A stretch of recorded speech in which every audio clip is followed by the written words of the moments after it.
I've spoken previously on other musings about charting the path forward, looking into the future. Not exactly writing your destiny, but opening your mind's eye to the possibilities, if you will. There is also immense utility I have found in looking back. Perhaps we should also entertain the idea of looking back to look forward. I had the privilege of catching up with a dear friend just yesterday, and we chatted for a good portion of 3 hours, and that really brought to life this quote for me, that the past is a point of reference, but not a point of residence. And yes, I do look back on my glory days at high school. It's weird to think that that was almost 10 years ago now. It's weird to say, but yes, I guess the rational mind would have contemplated me living to this age. Yet at the same time, there was another side that never really anticipated that I would get to this stage in my life. So it's honestly surreal to think that I was in high school 10 years ago, and today I'm an admitted attorney in the courts of Botswana. That being said, there used to be a point in my life, when I was in law school, I suppose, when nostalgia was really a kicker and a driver for me.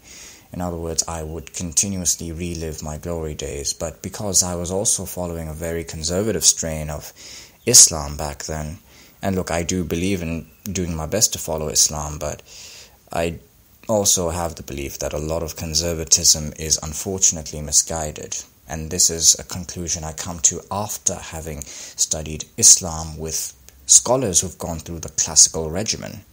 So there's something to ponder about. But coming back to the issue of the past being a point of reference in this case for the future, I guess when I started living in the present more, and this is a challenge for the self, because the self seems to live exclusively in the past or exclusively in the future in events that may never transpire.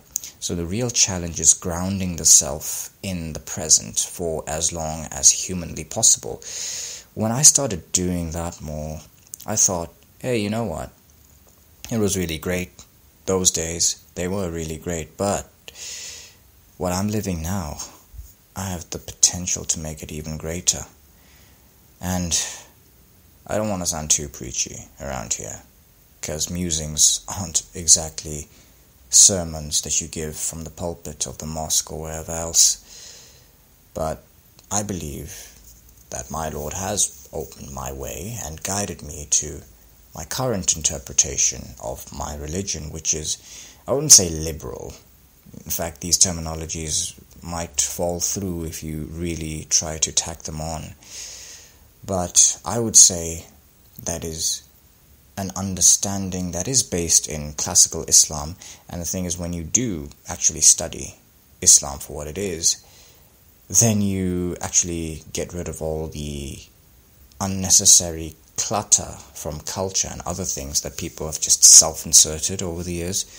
So it's amazing to have that feeling of knowing that true education in this sense actually has liberated me from the shackles of oppression.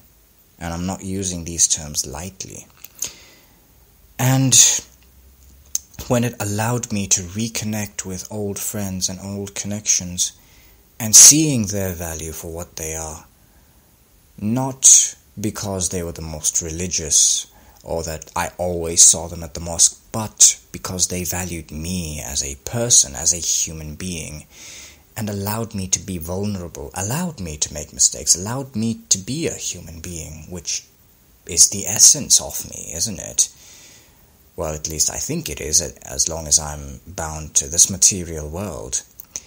And when I allowed myself to connect with them and, in a way, connect with myself again, to know myself, to find myself, I guess that propelled those feelings of the past, or rather, it brought them back to the fore, but not in a nostalgic sense.